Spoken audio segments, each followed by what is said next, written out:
là aussi, l'ordre, c'est-à-dire procéder par ordre, ne marche pas. Et il y a des bienfaisances de cette méthode, mais il y a des limites. Ça se tourne vite à une impasse, voire à l'extrême limite scolastique. C'est très facile, mais ça donne comme résultat un château en cristal et dans lequel on est encore enfermé.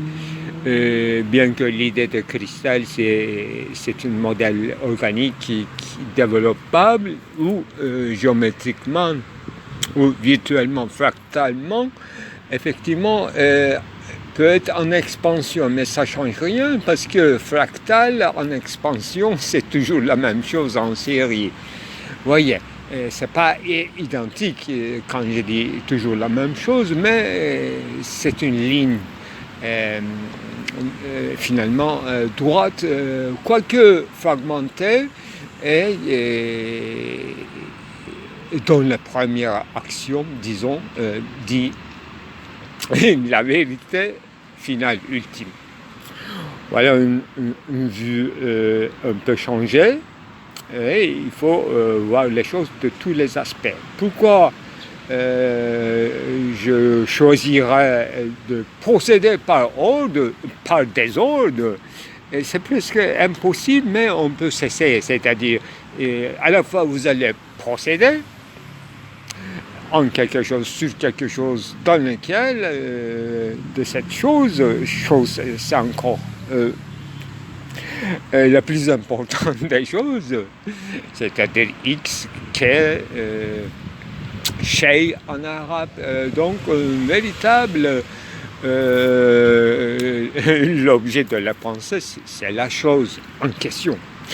Donc procéder par ordre, c'est presque un concept qui s'annihile aussitôt. On ne peut pas à la fois procéder et on ne peut pas à la fois dans le désordre. Vous voyez. Mais on peut le feindre parce que s'il y a un petit espoir de s'en sortir, on peut l'essayer. C'est un avertissement méthodologique qui dit ce qu'il dit, mais qui souligne et qui indique la chose même. La chose même en question. La chose même en question, mais quelle chose? C'est ça l'énigme. Et d'où l'intérêt de penser sur la méthodologie. Vous ne savez pas encore la chose, mais vous parlez de la méthodologie ou de la recherche, des conditions et des protocoles de recherche. C'est très intéressant. Vous ne savez pas quoi chercher, parce que en fait, Socrate, dans Ménon, il a plus que raison. Si vous connaissez déjà la chose, c'est pas la peine de chercher. Et si vous ne connaissez pas la chose, alors quelle importance de trouver ou chercher une méthodologie avant d'aborder la chose. Qu'est-ce qu'une chose? Effectivement, j'ai fait un film dont le contenu m'échappe, mais la question me reste depuis quelques découvertes faites, ne serait-ce que sur le mot « shay » qui donnera « sachez », ou bien ça va devenir chose ensuite et qui va revenir chez nous d'une manière insigne. Effectivement, nous sommes face à la chose. La chose en question, ça précède toute chosification de la chose. Vous comprenez, toute critique marxisto-hégélien par le théoricien d'aliénation, école Francfort, etc. Le concept finalement de la chosification, c'est très riche, très significatif, qui dit quelque chose, qui ouvre une époque critique, ou critique de la critique, et justement critique de Kant aussi, parce qu'il est resté dans la chose, c'est-à-dire dans l'objectivité, et il s'est délimité. il a fait une délimitation, comme Husserl a fait cette délimitation. Sans délimitation par le, il n'y a pas de recherche. On ne peut pas chercher si vous n'avez pas un petit chemin Holzweg, quelque chose à frayer, déjà frayé. Un mot va vous guider. Avant toute méthode, vous devrez avoir un sol fertile ou aride. C'est long. Vous voyez, on est déjà dans la méthodologie. Voilà. On parle peut-être de la chose même ainsi, sans dénommer les choses. Dès qu'on dénomme, j'ai utilisé plusieurs fois ce concept de dénomination, n'est-ce pas? Le concept, le double, c'est connotation. Mais quand on dénote, il y a un rapport, bien sûr, avec pronominalisation et l'indication, l'indice en ruine. Voilà. Donc, je n'étais pas très en désordre, mais je procède. Je donne privilège à procéder. Céder à ma connaissance, voilà, ça vient du grec, le pied, hein, en fait, le pied, céder le pied, céder le pas, plutôt en français, céder le pas. J'avais écrit une petite lettre à Derrida dans laquelle je glossais sous le mot, sous cette expression de céder. Bon, je reste ça, mais le pas dans les deux sens, le pas d'hospitalité, pas d'hospitalité, et le mot pas en français, P-A-S, effectivement, à double sens, un pas de plus, une négation, une détermination, un commencement, l'entame. Voilà, on a déjà commencé avant de chercher la méthodologie. On est en plein dedans de la méthodologie, c'est-à-dire nous procédons, c'est-à-dire soit que nous avons invité un pas à nous, c'est-à-dire nous suivons sous le pas de quelqu'un ou de quelques concepts, quelques modes d'analyse ou de modélisation ou de façon de parler. Voilà, je voulais dire effectivement, avant d'entrer dans ce méandre des questions, les choses beaucoup plus simples dans ce désordre. Donc, Fraser, voilà. Fraser, déjà une méthodologie complète. Aphorisme, c'est encore pire, parce qu'on ne trouverait la chose même dès qu'on l'a perdue. Si je comprends bien, aphorisme, c'est pas des simples sentences, ni des prédicaments, encore moins des propositions. C'est très difficile d'écrire un aphorisme. C'est plus facile à mon avis, faire des anagrammes, surtout des inscriptions en citel. Tiens, j'ai trouvé sur le chemin, sur le pas de mon chemin, une chaîne en argent. Bon, je mets à côté, je continue à céder le pas à autrui, voilà. Donc, toute méthodologie doit être d'abord empruntée à quelqu'un, ou à une école, à un style, à un auteur, à un style de phrase. Et c'est ça que je me pensais dans mon soliloque tout à l'heure, avant de commencer à l'enregistrement, c'est peut-être une phrase, pour ne pas encore dire aphorisme que je respecte beaucoup, mais définir l'aphorisme, c'est difficile. J'ai déjà fait une définition, effectivement. Il ouvre un chemin, il met un thème, il tourne autour du thème, donc il fait une tropos du thème proposé, et comme il fait de le thématiser, il renverserait le mode de thématisation de cette chose en question dans le même aphorisme, et il va nous laisser suspendus, en époque. C'est ça. Un bon aphorisme, à mon avis, doit comporter une impasse qu'on peut interpréter dilemme, paradoxe, énigme. Et là, je voulais enchaîner, effectivement, quand on dit et phraser, si notre question de la méthodologie est réduite maintenant à une simple squelettique question de phrase simplement, mais dire n'importe quoi, pourquoi pas. Effectivement, un des titres des livres de Samuel Beckett s'intitule quoi? Comment c'est? Il devrait y avoir encore plus bizarre titre de livre, mais celui-ci c'est spécialement bizarre. Comment c'est?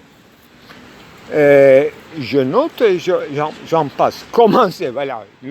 À la fois question de commencement et qui comporte en soi déjà, quand on fait un pas, on a fait tout le chemin, on sait là où on va, on a commencé, donc on a choisi, avant de choisir.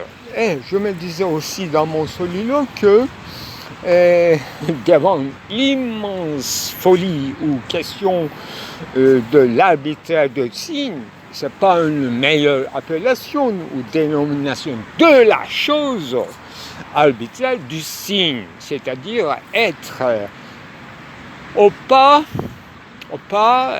dans la trace d'un signe obligatoirement pour s'enchaîner, pour phraser, pour dire quoi que ce soit qui aura peut-être une signification, une valeur, pourquoi pas, ou qui va s'auto-détruire, qui va se brûler dans cette passion de dire la chose, etc. Je me disais, donc, choisir le chemin, décider le commencement, bon commencement, n'est-ce pas? C'est un livre de Lénine.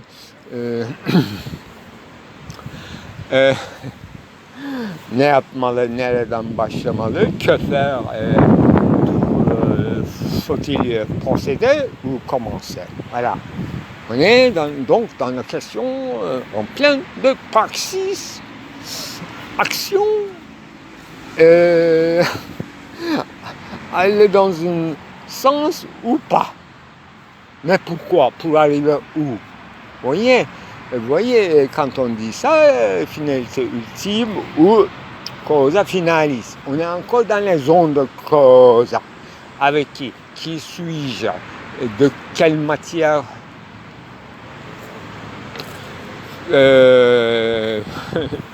Faisions-nous?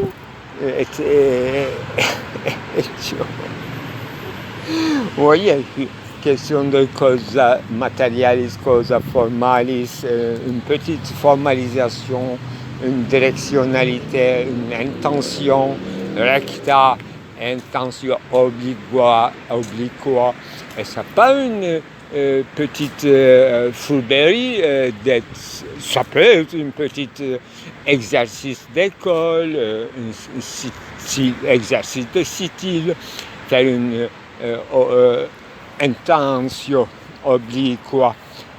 Au lieu de commencer tout droit, vous choisissez un chemin détournez, vous faites une oblique, vous faites une courbure, et même on ne sait pas où aller cette courbure. Voilà mes questions là.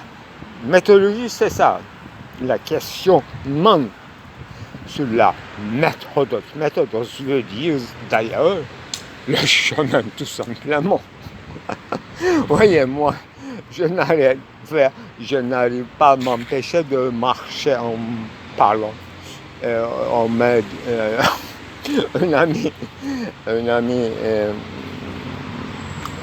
de médias sociaux m'a trouvé finalement un titre. Il m'a dénommé ah, vous êtes une péripatéticien d'Istanbul. J'ai bien ri, mais pas toujours. C'est extrêmement difficile de marcher à la fois comme Nietzsche voulait et parler ou penser. Mais à la fois, je crois à la fois à cette aphorisme de Nietzsche et aux praxis de Jean-Jacques Rousseau, qui aimait bien ses promenades en forêt. Eh bien, mes enfants et mes sénora et mes juniora et sénora, mesdames et messieurs de mademoiselle et les autres, je me considère de procéder par désordre, en parlant ainsi. Parce que ça rentre en aucune classe de raisonnement ou de méthodologie. Il n'y a rien à me délimiter que mon arbitraire de signe que je suis. Et je suis à la fois dans les syllages des signes de grands textes, travailler des récits, pourquoi pas, mais des manières de phraser. Voilà ce que je voulais dire à moi-même. C'est peut-être dénommer quelque chose, donc un mot substantiel qui renvoie à une région d'être, soit objectale ou causale. Et il y a des autres modes de, disons, objet idéal, par exemple, ens imaginarum, ça, ens aussi, c'est une sorte d'objet ou causal, quelque chose de causal. Donc, c'est très large grâce à grands travaux des grands auteurs, des philosophes. Ce champ est élargi. Bien que ça semble contradictoire, la théorie de chosification dit quelque chose et qui dit la vérité. Mais seul peut-être inconvénient, ce sera qu'il y a des choses qu'on ne peut pas chosifier ou objectaliser, ce qui aura voulu dire qu'il y a des choses qu'on ne peut pas thématiser finalement. Ça, c'est grave. Mais c'est un transcendantalisme dans les affaires qui concerneraient la volonté de Dieu, n'est-ce pas, impénétrable, et ce qui veut dire non pas thématisable. On peut le thématiser, mais c'est sans conséquence. On sera inconséquent.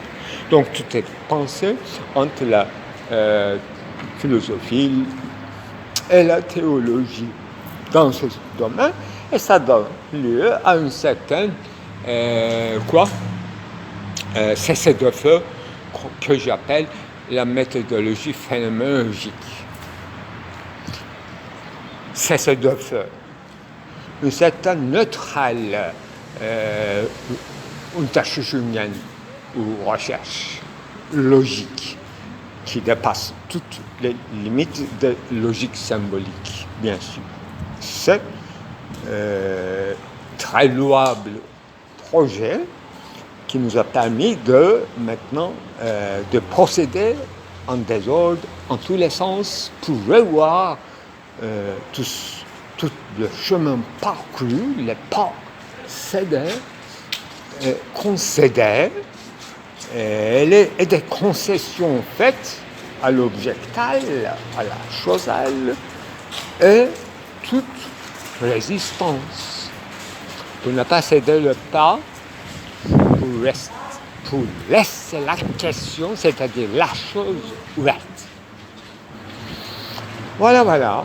Donc je me disais que c'est peut-être une phrase singulière, de type aphorismatique, d'un auteur signé, d'un même, d'un écrivain.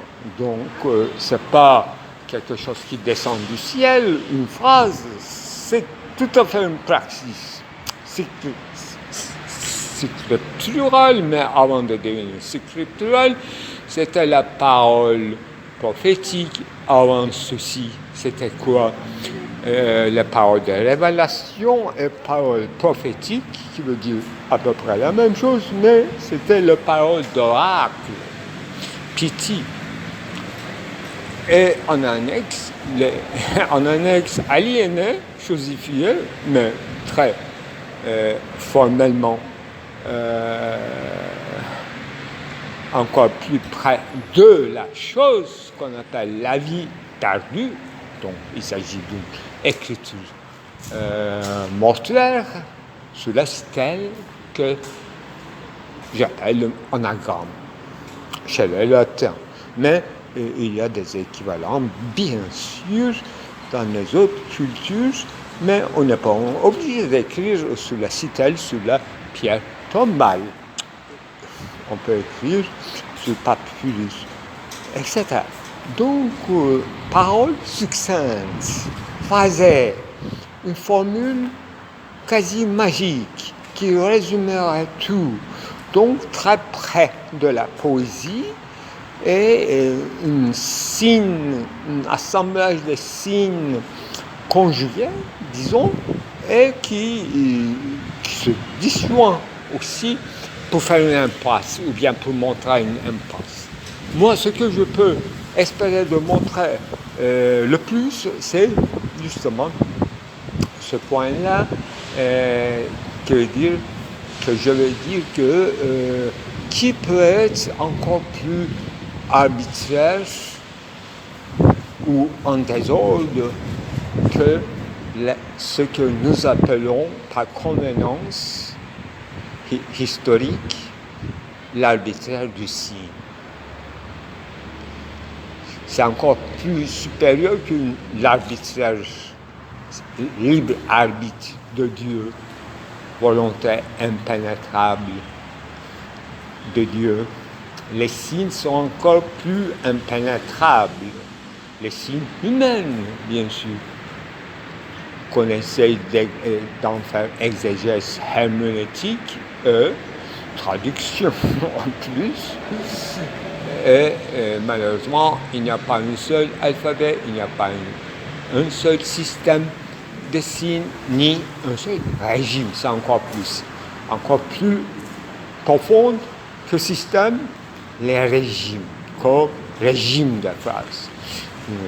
Un agencement des régimes, même différents régimes de phrases, peut s'intercaler ou peut se vers des interférences positives ou négatives, volontairement ou involontairement, sous la plume d'un auteur, à son insu et à son su. Vous voyez, les régimes, à moins que nous les distinguons selon notre gamme de produits, comme éléments épars ou classifiables, donc on retourne chaque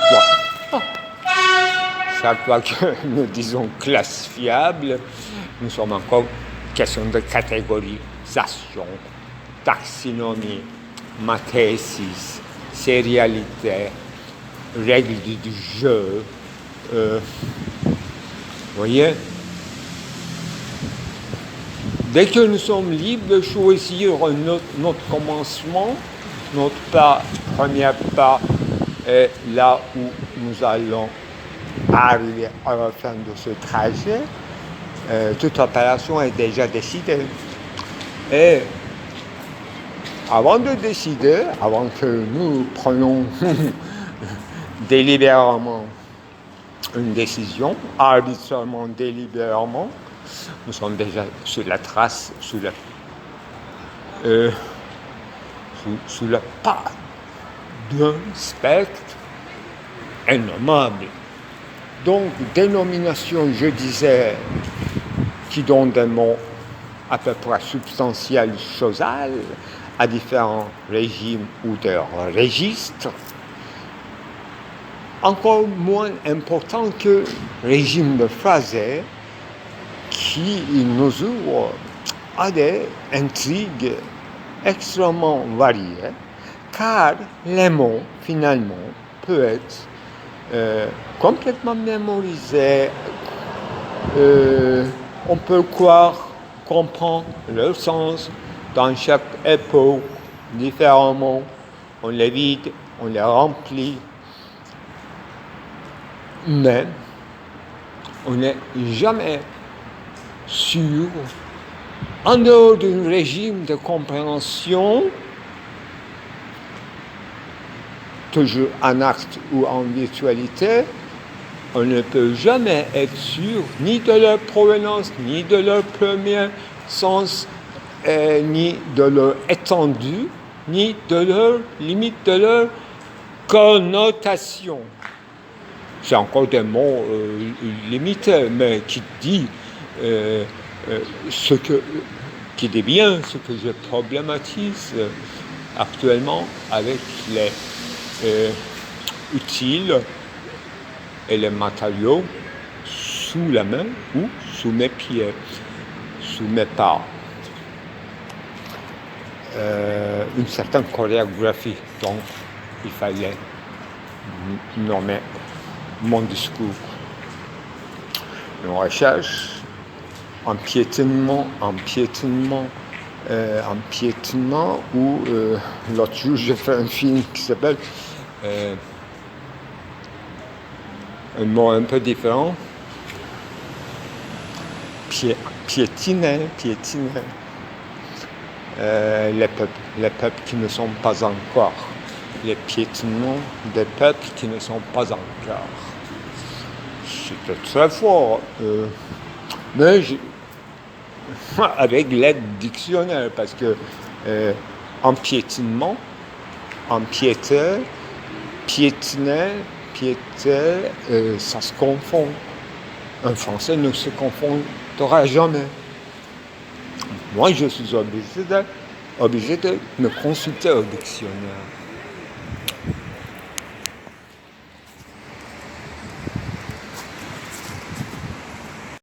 Je ne veux pas retourner ici à un lieu de cours, c'est-à-dire première heure, reprise, développement, explicitation, et deuxième heure consacrée toujours à une lecture précise avec les références et bien sûr on se référant là où on était resté, toujours si on trouve un fil conducteur. Donc on procède toujours par ordre, mais à partir d'un désordre, c'est-à-dire une exploitation de l'horizon, de ce qui est donné, ceux qui sont en retrait. Alors, le concept que je voulais parler, que j'avais écrit auparavant, dislocation, qui n'a presque rien à voir avec location, mais on peut dire au lieu de location, bien sûr y compris tous les locaux qu'on occupe, qui en liaison bien sûr avec Aufenthalt, séjour, sacré ou pas. Effectivement, pour schématiser la chose, c'est facile à dire, sacré ou pas. L'indécidabilité, c'est encore plus grave. Et l'enjeu.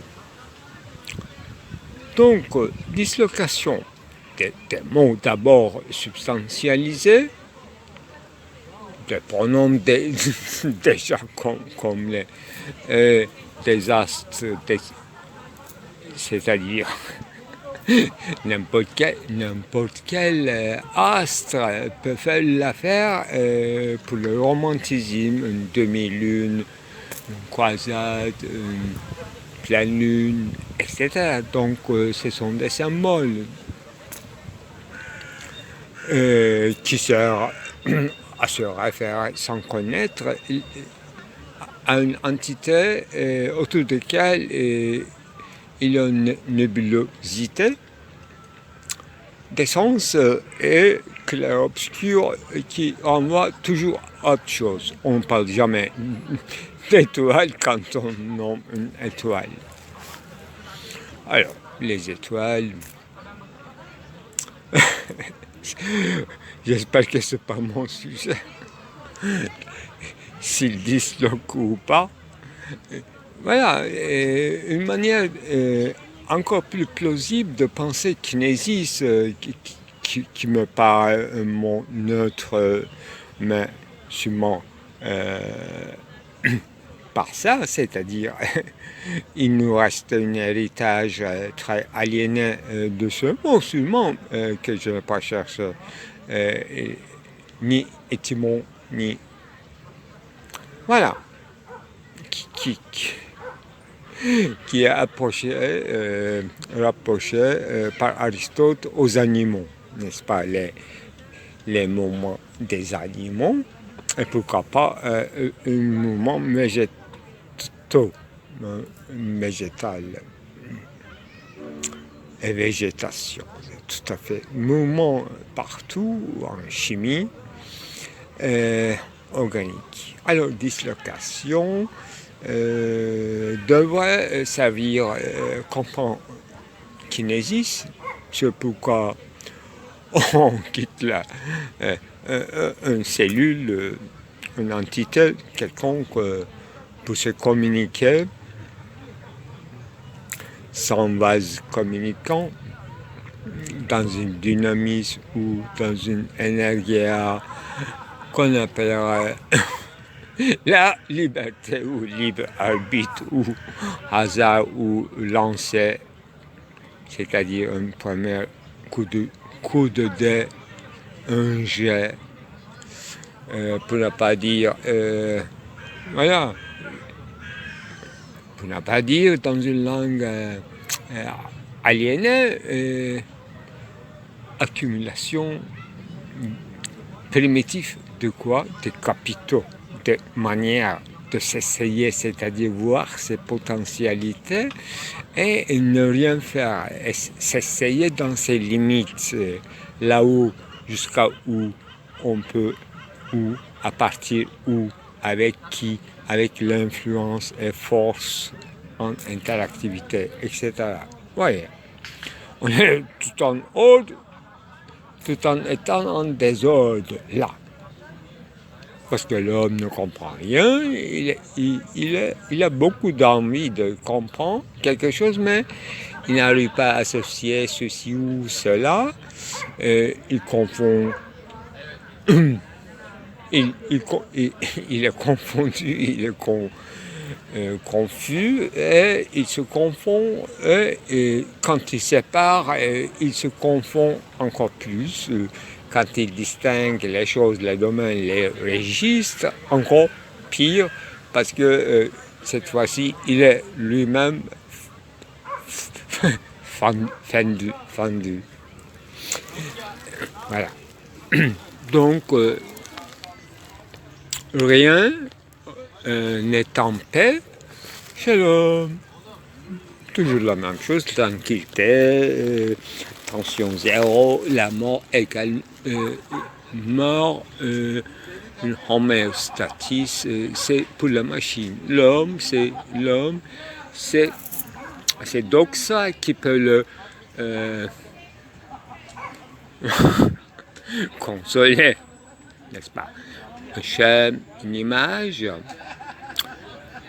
et qui réaffirmerait l'état des choses. J'ai aperçu le livre de Simone de Beauvoir, la force des choses, effectivement, dans ces derniers mois, dans plusieurs films, j'ai utilisé, même dans mon roman, au lieu de dire a fortiori, j'ai dit à force des choses, force des choses, et on est encore dans la chose, mais quelque chose qui nous traverse, qui s'en va, qui ne vient même pas à notre visite, c'est-à-dire qui nous traverse, mais de manière indiscernable, qui nous fait, mais nous sommes intègres, toujours intègres. Voilà. On est toujours en ordre, mais horizon, c'est encore lointain, n'est-ce pas? Pourquoi, une fois, quand on a dit que ces forces nous traversent, qui nous fendent, alors, horizon, c'est déjà fendu et tout configuré. Il n'y a même plus d'horizon, parce que nous sommes fendus. C'est en raison de notre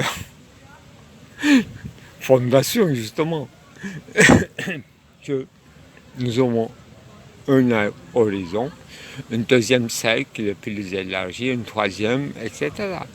Tout dépend, curieusement et tragiquement, malheureusement, et pour ne pas perdre le fil conducteur, non pas le mien cette fois-ci, mais en général, on se fixe à un horizon où on se fixe sans vouloir se fixer, on se trouve déjà se fixer dans une location. Voilà. Dislocation, c'est très difficile, mais le problème est que pour être dans quelques locations ou un positionnement, Stellung, c'est la preuve qu'on est déjà depuis longtemps disloqué et qu'on a besoin d'être positionné. Et c'est pour ça qu'on n'objecte pas au récit qu'on nous raconte, soit sur nous obliquement, soit sur autre chose, sur les animaux et sur les ancêtres. Par exemple, je parle, bien sûr, je suis dans le registre du récit légendaire des peuples dits primitifs que Renan affirme, à mon avis, solennellement que la majorité des tâches étaient déjà accomplies par les primitifs. Nous, effectivement, nous traçons les graphiques en disant que voilà, toutes les découvertes de l'homme s'entassent dans un petit intervalle du temps quand on imagine d'abord l'âge de notre globe terrestre et l'âge de l'apparition de ce qu'on peut appeler à peu près l'humaine, l'homme, la femme. Voilà. Ça devait être contraire à faire. La plus grande tâche pénible doit être accomplie par eux par nos ancêtres et nous sommes maintenant tranquilles et nous contemplons. Et ils n'ont même pas laissé, oui, ils ont laissé une petite lettre de condoléances. Adieu, nous partons. Faites comme vous voulez, tout est libre. Nous avons fait semblant de croire à des récits ou des traces, mais j'espère que vous serez encore plus sceptiques que nous. Il y a eu quelques objections, même dans notre époque, et nous l'avons exécuté par une cérémonie sacrificielle. Oui, quand je dis cérémonie, effectivement, je suis toujours submergé dans la lecture d'Ernst Renan, l'avenir de la science. Eh bien, quand on dit cérémonie, effectivement, les gens primitifs, entre guillemets, voilà, idéalement que nous postulons tout ça, ils y vivaient là-dedans. La vie était déjà sacrée, tous ces mots, ces pièges. Donc, ils s'y croyaient, bien qu'ils aient de peur, toujours en défense aux gays, etc. Mais entre eux, c'était l'essence de la communauté, c'est pourquoi ils étaient ensemble, ils se réunissaient. Il y avait un commencement déjà d'une communauté, c'est parce qu'ils se croyaient. Parce que quand ils s'échangeaient entre eux, tout se mettait en place dans leur tête. Effectivement, entre les amis, nous aussi, nous faisons pas trop d'objections, nous disons oui, comment comment êtes-vous rencontrés dans un dîner chez un couple récemment marié, connu par nous de longue date, etc. Là, effectivement, ils se sentent obligés de répondre et raconter un récit. Par préférence agréable, mais selon le goût et le genre. Et nous n'objectons jamais à ce récit en disant que non, c'est pas possible. Même si nous prononçons cette phrase comme exclamation, c'est pour encore plus affirmer. Voilà. Nous faisons des récits entre amis sans s'apercevoir, on dit par courtoisie, l'amitié, voilà. Il peut y avoir toujours quelqu'un, un juif, comme dans les films américains, effectivement, qui peut dire que non, vous exagérez. Je te connais, tu n'étais pas comme ça, je connais ta femme aussi, voilà, personne n'ose en général voilà, maintenant c'est l'heure de vérité, trêve de plaisanterie, récit, ça suffit.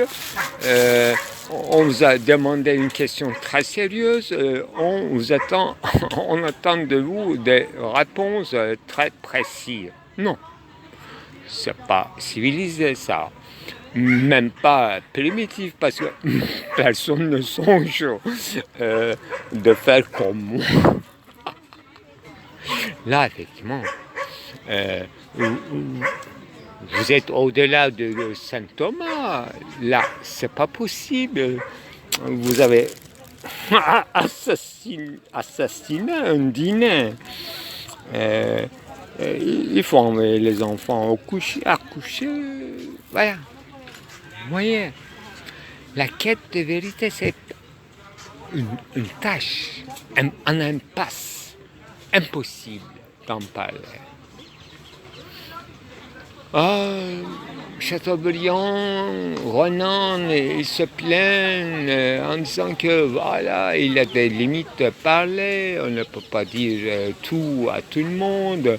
S'il dit quelque chose sous ceci, les juifs ils sont vexés. Si tu dis de ce côté-là les choses, alors les chrétiens sincère, il serait vexé s'il y a un invité musulman. Effectivement, il faut changer le registre, il faut être libéral ou voilà, envoyer à la porte ou montrer la porte, chemin, le pas à prendre, dire par un moment donné et voilà, à la cuisine, il y a des choses à faire. C'est le temps de vaisselle, etc. Voilà. On ne peut pas discuter de tout avec tout le monde et avec, en général, personne. C'est pour ça que l'écriture est inventée. Alors, je commence à décider que s'il y a des gens qui parlent si très peu de la praxis, j'ajouterai au sens noble du terme, et non pas de faire n'importe quoi, ou facere, ou aguerre. Quoi alors? Personne ne sait. Effectivement, même Aristote, pourquoi il en parle? Alors, s'il ne l'explique pas, il ne peut pas donner un exemple. Une fois qu'il situe le domaine de praxis dont la priorité vient à l'anarguère, effectivement, s'il donne un exemple, il est foutu. Il le classe dans le domaine politico-social, la vie de cité, mais c'est un malentendu. Il n'y a pas de cité. Il n'y a pas non plus une cité idéale. Il y a socius, une certaine intersubjectivité, c'est-à-dire l'histoire qui s'évolue. Donc, chaque exemple, il y a des œuvres comme exemple, Homéros, Hésiodos, et les poètes et les tragédiens. Alors ça, pour praxis, un philosophe sérieux ne peut pas donner un exemple, ne peut pas expliquer, déterminer, parce que toute détermination, omni determinatio est negatio. Donc, c'est une très prieux domaine, mais pourquoi il en parle alors? Est-ce qu'il croit vraiment à l'existence de la priorité de l'énergie humaine? Si vous voulez, on peut interférer les anges au sens général du thème, la trace. Voilà. Où je veux venir. Il n'y a pas d'exemple, il n'y a jamais un exemple, un seul exemple montrable, indicable de la priorité de l'énergie. Personne ne peut en parler, sauf des effigies, totems, des caricatures, des signes. Des signes, c'est-à-dire tétragrammes, quelque chose comme tétragramme, une écriture cunéiforme, qui n'a rien à voir avec le contenu, finalement. Une abstraction totale, comme dirait un certain Weininger, après Kant, voilà, une barbare anti-grecque, qui ne permet même pas une catharsis à une Fihlung. On ne peut plus remplir le dedans, l'intériorité. On ne peut plus faire raisonner. Libre Vous voyez, c'est perdu. Mais la forme, c'est des schèmes d'explication, elle reste comme trace. On n'est jamais sûr s'il a eu une présence réelle d'une priorité d'énergie. On peut citer ceci ou cela, Alexandre Grand, l'étudiant d'Aristote, voici que voilà. Non, ça ne marchera pas. Ça ne sera pas adéquat, on sortira de la logicité. Pour rester dans une grande métaphysique généraliste, on ne peut pas donner l'exemple. On ne peut que, non pas cogiter, mais logiciser. Logiciserie, c'est ça. Donc, donner comme forme le spectre de quelque chose qui n'a jamais eu lieu, qui n'aura peut-être jamais. Donc, la trace qui intrigue, qui dérange, qui pique. Vous voyez, j'utilise des métaphores, moi aussi. Comme Platon avait atteint les limites d'un palais philosophique, c'est-à-dire dans une droiture qui vise quelque chose en rectant, dans sa rectitude de corps. Il n'a pas pu. Il a avoué dans le texte même, et quand autrement, dans la première critique, il a avoué qu'il était très difficile de faire une déduction transcendantale des schématismes en rapport avec les catégories. Vous allez sentir le rapprochement. C'est quelque chose à voir avec Eidos dans son univocité. L'aspect est véritable, l'essence idéale. C'est ça. Nous avons une idée, voilà, la solution consciente. C'est nous que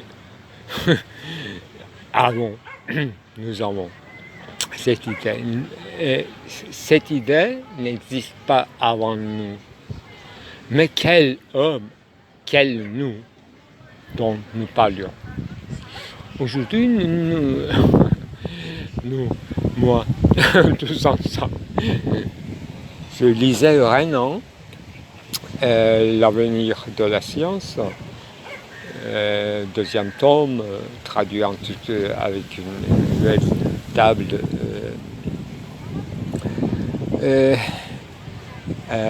acuité, une certaine succulence de la traduction. Bon, quel rapport? Il parle de l'histoire en privilégiant ethnologie, anthropologie et philologie. Et il se plaint que même dans le Collège de France, il n'y a pas un cursus de philologie, etc. Donc le lieu, je me demande, et j'ai donné plusieurs signaux, je me demande si le lieu pop, entre guillemets, de praxis n'était que dans le logos, c'est-à-dire dans la parole, mais au sens général du terme, dans l'élément du langage, au sens général, qui comprend l'écriture et la trace. La trace qu'on approprie sans savoir, sans comprendre surtout. On le garde comme un tombeau. Voilà, priorité. Priorité, praxis égale priorité de l'homme dans ce domaine, uniquement. Hein? Non pas. Mais ce domaine-là, effectivement, ça dépasse, à mon avis, tout le domaine dit intersubjectivité, à condition que j'ajoute cette sentence hegelienne qui est riche de sens. Toute connaissance de quelque chose, soit photon, soit quark, est d'abord une conscience de soi. Donc, ce qui veut dire, ma compréhension de conscience de soi, c'est Mitsein d'abord, qui inclut toute historicité intersubjective, donc un échange saturé, ouvert des traces, écrites si vous voulez, pourquoi pas les paroles. Et j'avais fait une petite intervention en disant qu'en fait, un homme quelconque X dans n'importe quelle époque de l'historicité, s'il vise quelque chose où il dénomme, c'est pas qu'il approprie seulement l'objet, mais qu'il a dans le diagramme au sens de, disons, horizontal, synchronique. Il a d'abord un rapport. Il construit d'abord un rapport à travers le langage ou dénomination ou délimitation. Il est déjà dans un rapport intersubjectif. Donc il joue, si on peut dire, à la compréhension de notre homme. Il se veut faire comprendre à un autre humain, à l'instance de notre humain, à l'instance même d'un homme mort. Par exemple, Héraclite, quelque chose d'important comme référence. Vous voyez, c'est pour ça que en fait, j'appellerais symptomatiques les écrits dites vulgarisations des grands quand même scientifiques qui travaillent actuellement dans le monde contemporain, dans le domaine astrophysique, mathématique, appliqué ou non appliqué, non applicable, voilà, la zone. Première zone, deuxième zone, etc. C'est très intéressant qu'il y a des Indiens, des Japonais, donc il y a plusieurs zones. Les mathématiciens, en mettant en parenthèse toutes les barrières langagières, et ils s'entendent dans toute ethnicité des langues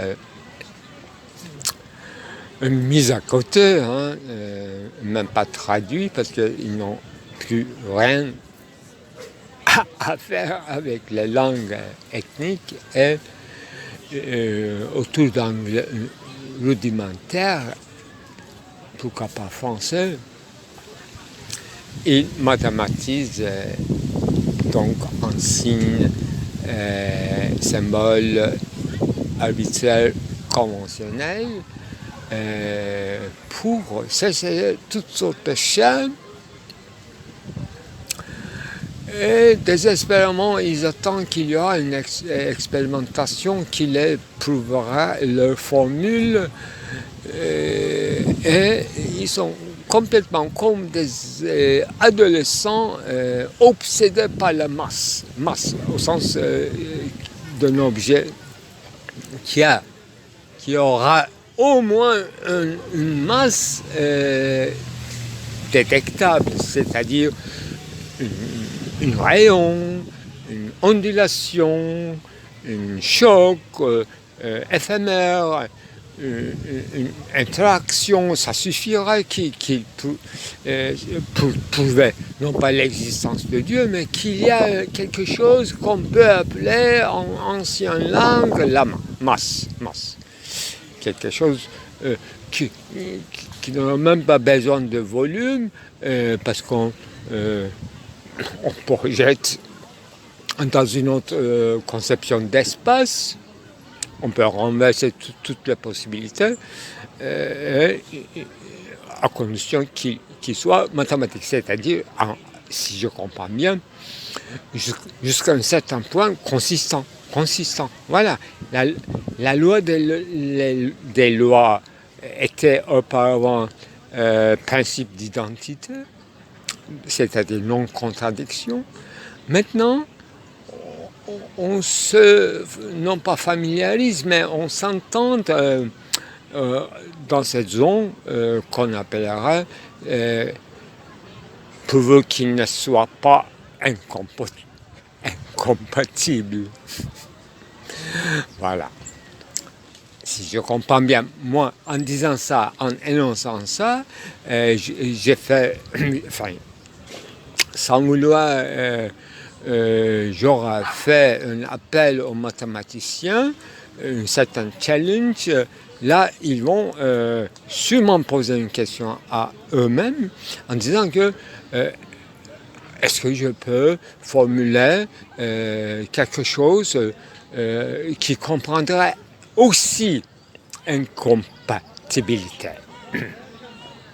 On l'a mis à essai quand même dans sa métaphysique, non pas en formule, à ma connaissance. Voilà pourquoi je parle encore. Alors il ne faut pas se désespérer, non pas se fier à la science non plus, parce que la trace dont il est question ici n'est pas la chose de la physique, mais aussi de la physique. Ce qui est important pour notre époque, c'est les physiciens qui comprennent finalement qu'il y aura une affinité dans l'objet même, dans le visée même, disons, dans les difficultés même des sciences dites Wissenschaft ou les sciences de l'historicité, comme bien sûr des sciences régionales. Un exemple, bon, voilà. Je donne un exemple pour montrer qu'il ne faut absolument pas discréditer aucune région secondaire ou régionale, région, encore plus sous-région, sous-chapitre. J'ai trouvé un livre qui est écrit en turc dans les années 75 sur Érythrée, Éthiopie, l'interférence de l'URSS, les Arabes intégristes déjà, et la chose de marxisme, etc. Tout ce qui se passe autour de l'Éthiopie, la guerre de Somalie,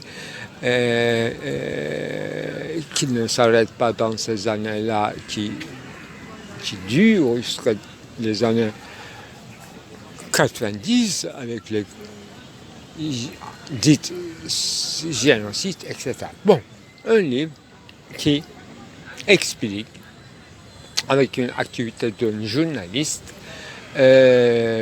l'auteur s'appelle Ümit Kıvanç, la question de l'Afrique dite cornue, qui comprend donc cette région d'Érythrée, Somalie, Éthiopie et l'ancien Habeshistan, Habeshi, dans une proximité quand même avec l'Arabie Saoudite et les autres principautés, et il y a une mer Rouge, etc. Donc, un commencement de l'Afrique en proximité des Arabes et région sous l'influence soviétique et bien sûr OTAN, etc. Voilà un sujet que moi, étant même pas adolescent, je découpais les pages des journaux. Chaque jour, c'était une question beaucoup plus importante que Palestine, Israël, n'importe quoi, de n'importe quoi. C'était chaque jour un nouveau développement des crises. En Érythrée, en Somalie, donc l'ancien. Pourquoi je donne? Voilà. Et dernièrement, dans les actes corsaires contre les pétroliers dans la mer d'Inde ou à l'entrée de Golfe Et ils étaient, je crois, nommés, si je me trompe, s'ils sont toujours les mêmes. Parce que tout le monde peut faire euh, des actes corsaires. On parlait corsaire. Voilà. Donc, ça n'a rien à voir avec une praxis théorétisée par Gramsci dans les limites élargies du marxisme, à mon avis, en rapport avec l'idéologie potentielle, donc la religion, l'histoire, surtout de l'Italie ou tout simplement de la civilisation européenne. C'est Agamben qui devrait écrire un livre quand même, la force et la faiblesse de Gramsci et l'art de, disons, Pasolini. Il y en a tant d'autres autour et en marge de la partie communiste italienne qui était quand même toujours très intéressant, au moins en ce qui concerne l'influence sur la France, sur le parti communiste, disons, ou sur la gauche marxiste de la France. Donc c'était un nouveau Vatican, toujours nouveau. Italie, c'est pas nouvelle. Vous voyez, une trace. Donc je cherche un concept de trace d'avance inconceptualisable, mais on peut trouver des traces pour faire une, disons, une petite sculpture, non, même pas un diagramme. C'est possible en mathématiques avec les lignes en géométrie, en graphique, avec les lignes pointillées, mais en art, pourquoi pas peinture, pourquoi pas la poésie, on peut faire sentir ce dont je parle.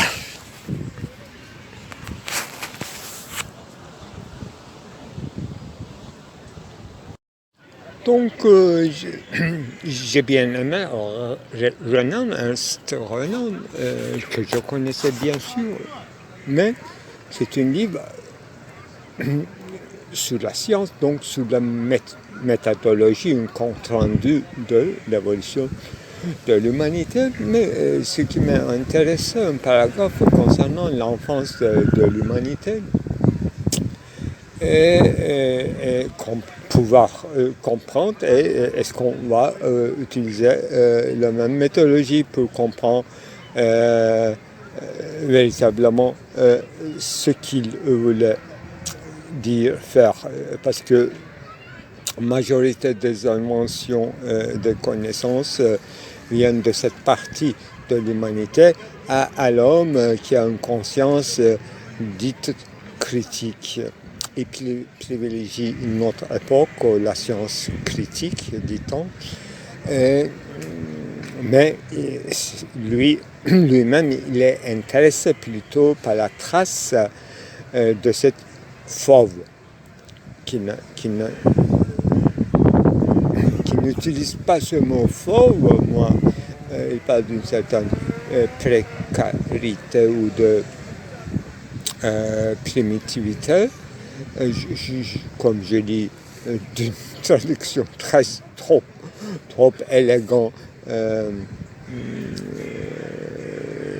qui ne donne pas de risque d'éclaircissement, et qui nous renvoie à une nébuleuse de nos ancêtres, disons. Voilà. Alors, ces gens-là, ces primitifs, n'avait aucune notion d'objectivité. S'il parlait quelque chose, il se mêlait leur moi, leur conception, non pas seulement leur individualité, mais tout système institué de signes de leur communauté, je dirais. Eh bien, quand il parlait, je dirais, il s'agit Zayen, au sens noble du terme, Zayen. Donc, dès qu'il parlait d'une chose importante, donc un récit, il en faisait des récits, tout le temps. Et non pas raconter des histoires.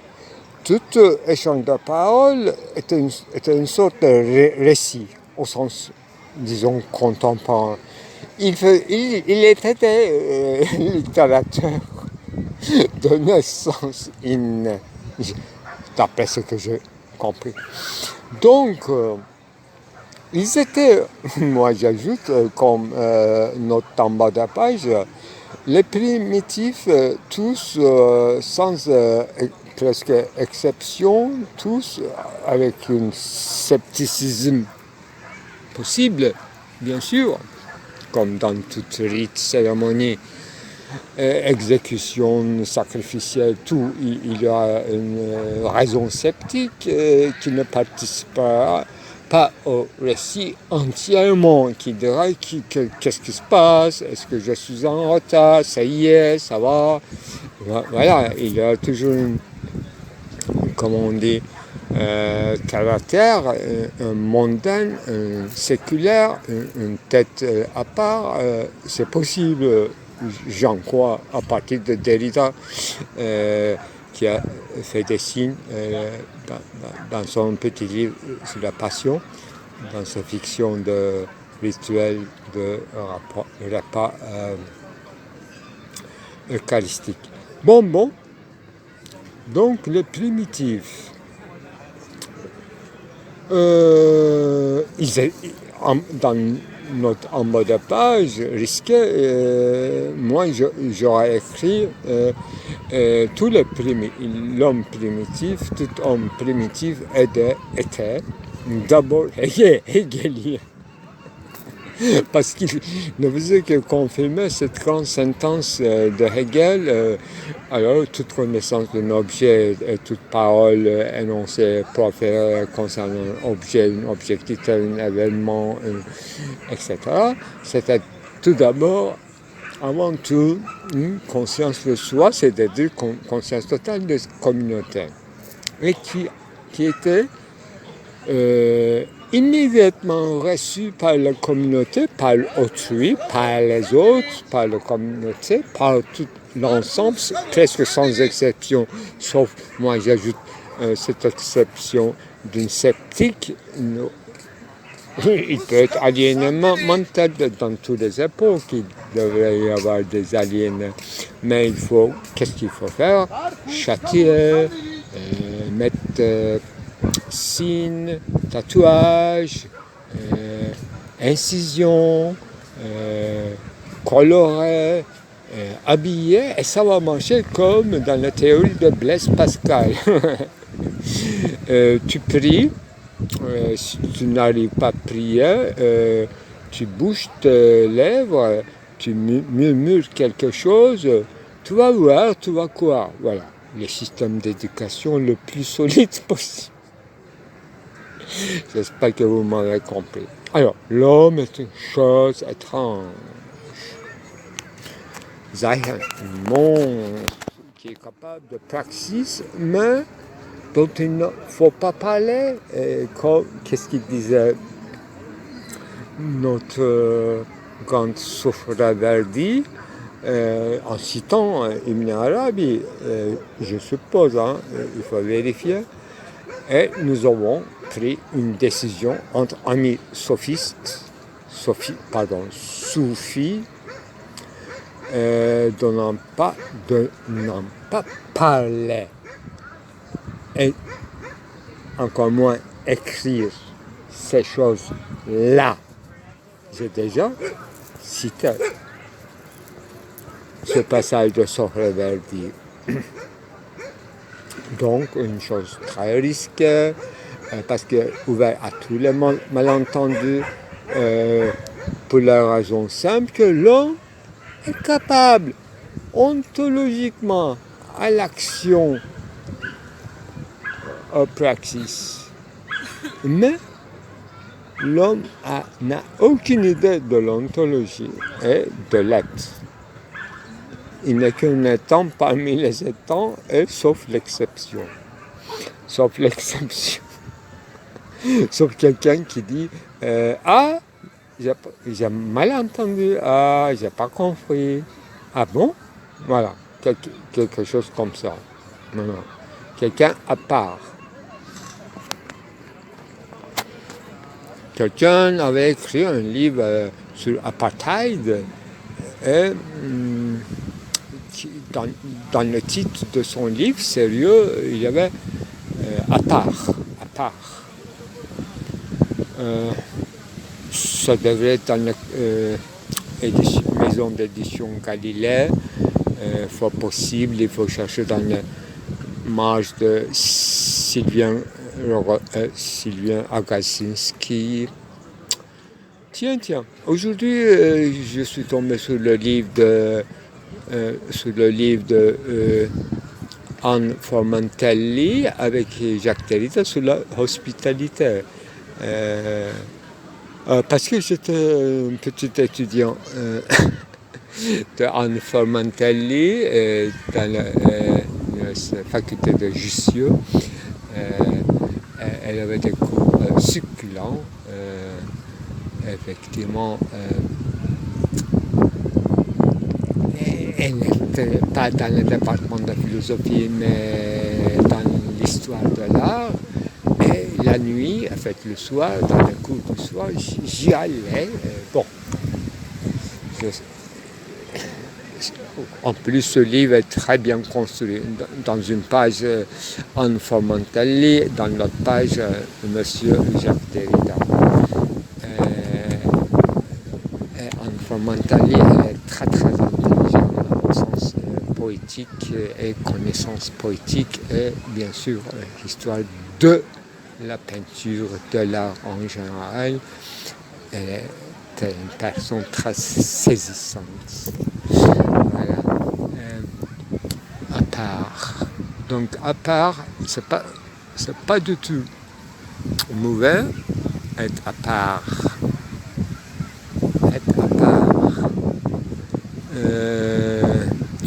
Bien qu'il est accompagné avec acculoton, coulisse, accompagnement dans une secte, dans une monastre, toujours une réflexion, auto-réflexion, méditation, recommençant, vous voyez, il n'y a pas une fois pour toutes. Il n'y a pas une fois pour toutes. Alors que Jésus-Christ, selon les sentences, s'est sacrifié une fois pour toutes. Et René Girard répète cela, mais sans pouvoir approfondir, à mon avis, parce qu'il y a presque un jeu de mots. C'est très mal placé, l'expression jeu de mots, mais une fois, la foi, et là, et deuxième sens, en français, comme par hasard, récurrence. Dans cette récurrence, ce sera la dernière, il n'y a pas une autre récurrence, donc c'est le dernier prophète qui clôt toute prophétie et messianisme, c'est le Messie. Donc la plus pire des interprétations, mais c'est juste, sinon le christianisme n'aura pas été une religion sans cette interprétation. Une fois pour toutes, c'est-à-dire une dernière fois, pour montrer la nullité du sacrifice, qui est très enraciné dans l'anthropo humaine, et pour une simple raison de se voir ou comprend par ses yeux le fait de mourir et ne pas mourir. Donc, vous voyez, l'immortalité de l'âme ou l'autre monde. Voilà, c'est pour ça qu'on faisait des sacrifices, non pas pour manger un repas humain. Ça aussi, ça faisait partie, justement, faire partie des ancêtres morts, c'est-à-dire le monde des esprits. Voilà. Renan cogite bien, j'ai bien aimé, et moi, il y a beaucoup de correspondances. À mon avis, il est brillant. Il aime Humboldt, et moi aussi j'aime, donc on est amis. On est amis de langue.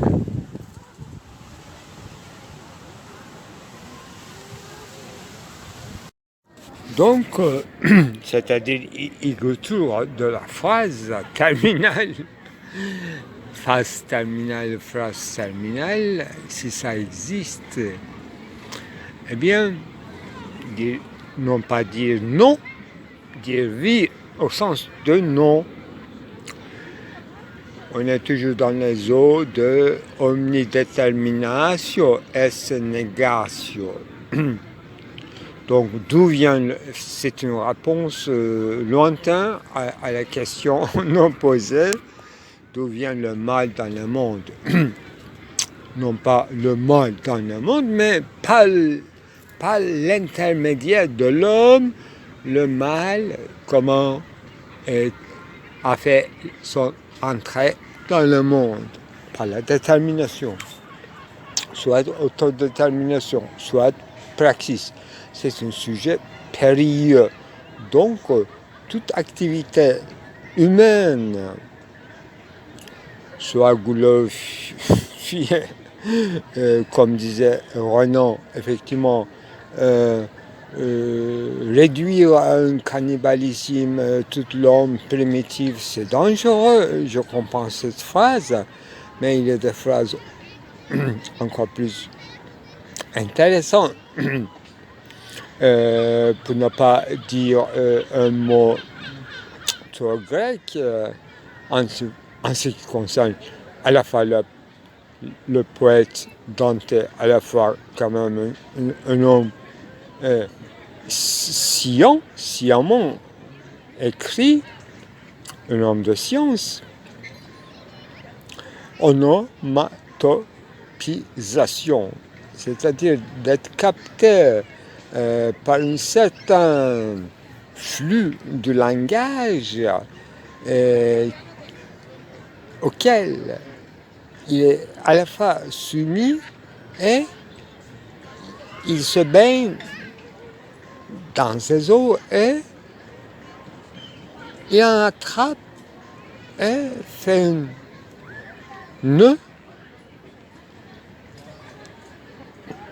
comme un déplissement, mais parfois comme un pli sur pli,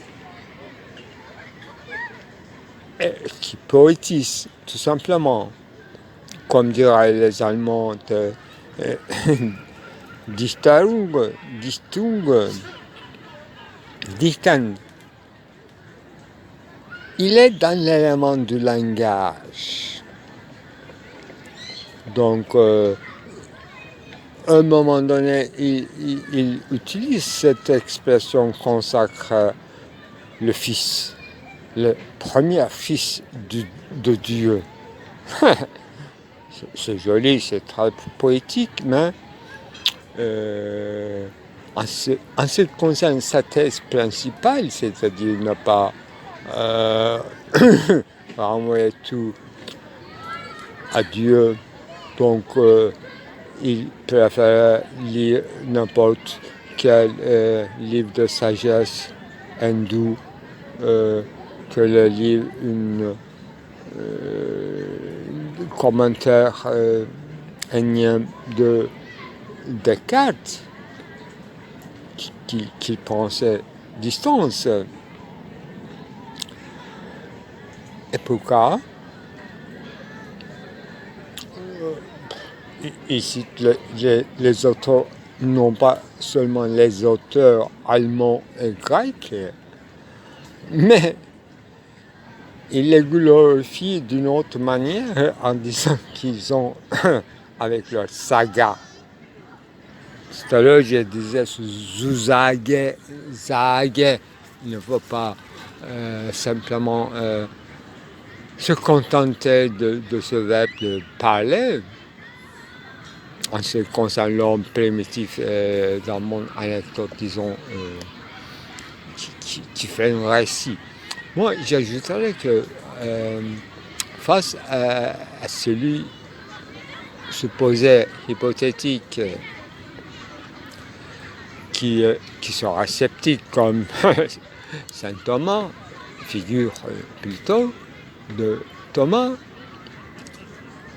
et celui qui fait récit, soit spontanément, qui sera initiateur, ou dans une temporalité, son récit s'augmente à force de réitération hebdomadaire, mensuelle, annuelle, etc. Donc, dans une communauté, il y aura non pas des répondants dans une discussion, mais des participants pour augmenter et mettre en forme, en chaîne, le récit même. Donc, c'est ça qui est l'exception aussi.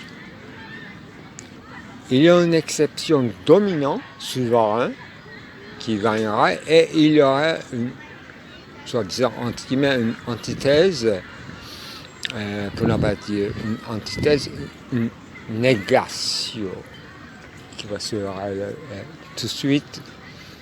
Et dès que une détermination intensifiée d'un récit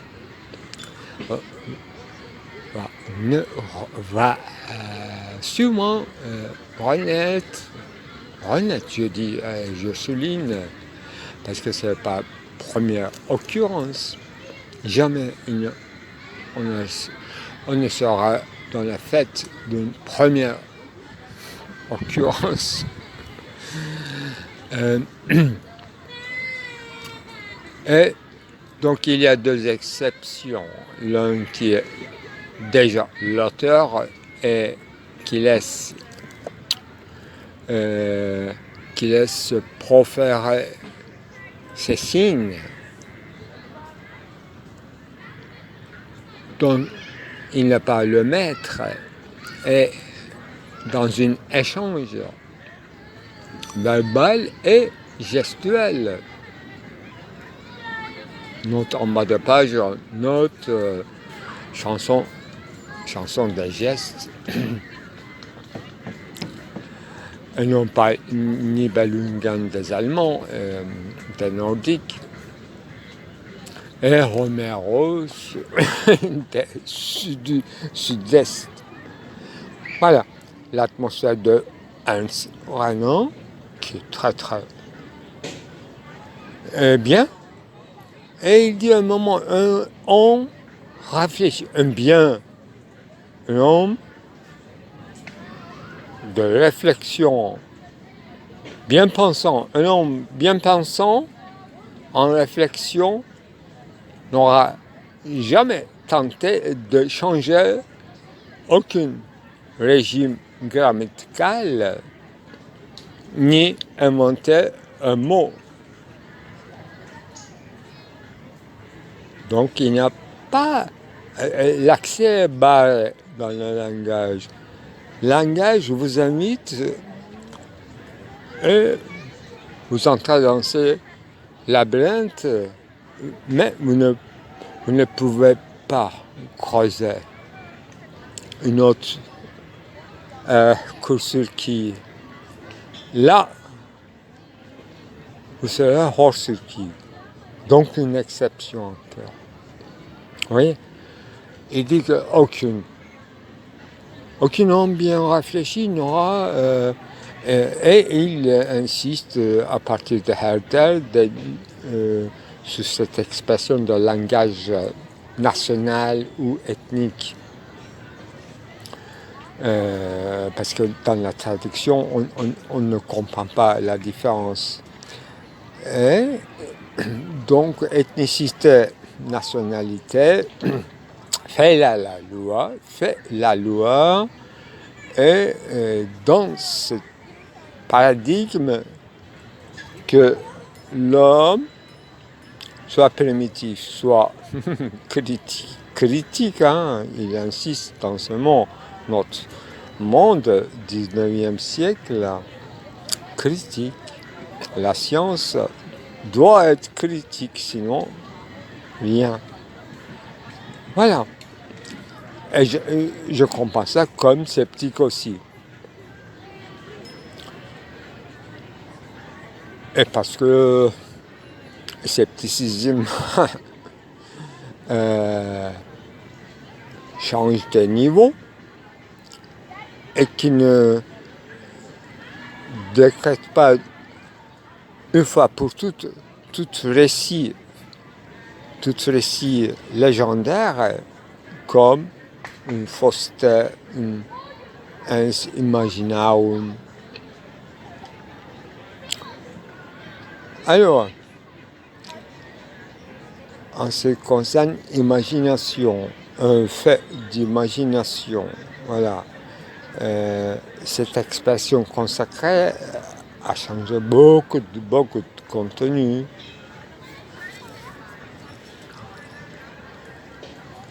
Pour discréditer l'image, figure, forme de récit, le sens, sa manière de participer à partir d'un jeu de forme, jeu entre guillemets. Et alors, rappelons cette petite loi régionale, oui, que chaque événement, au sens, disons, de Eragnis, importante, donne lieu à un changement de vocabulaire, soit du nom propre. Nom propre, c'est l'essentiel.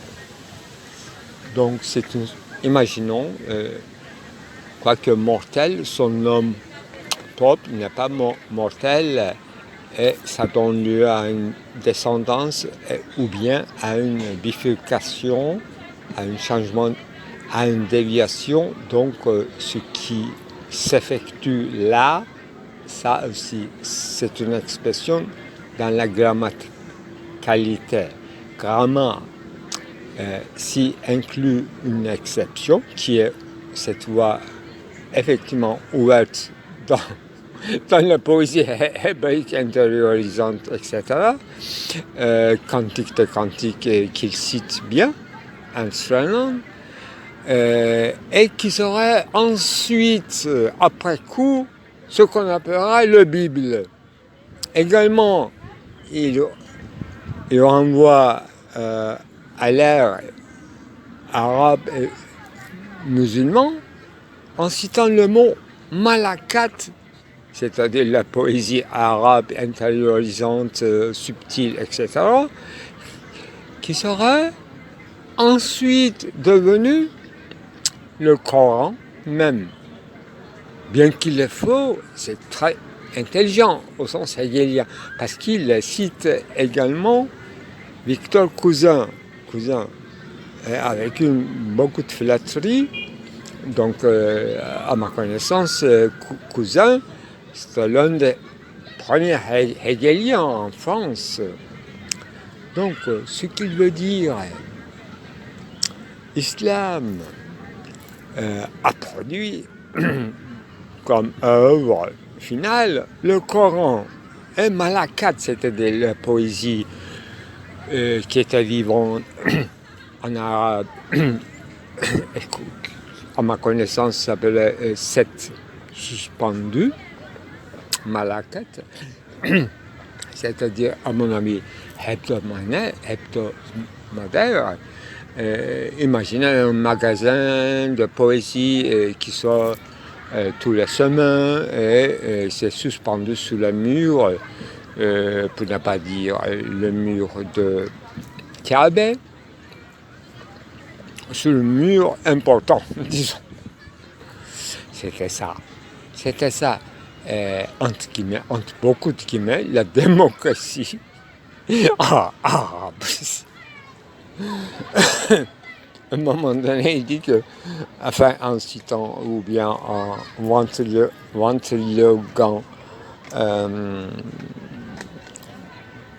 enfin, un juif, un arabe ou quelque chose comme ça,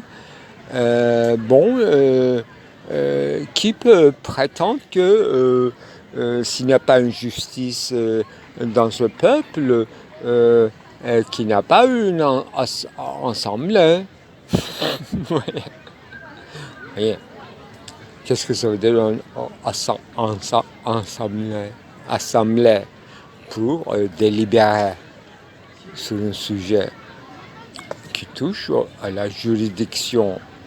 Voyez, c'est un livre quand même très très intéressant, très intéressant, et qui cite de nom Condillac en disant qu'un Condillac qui est catholique aura dit ceci. Si Condillac était catholique, aura dit cela. Il est intelligent, il a un bon rhétoriqueur et il a bien fait son travail dans son siècle et il n'a rien empêché, c'est-à-dire 2 guerres mondiales. Imaginez.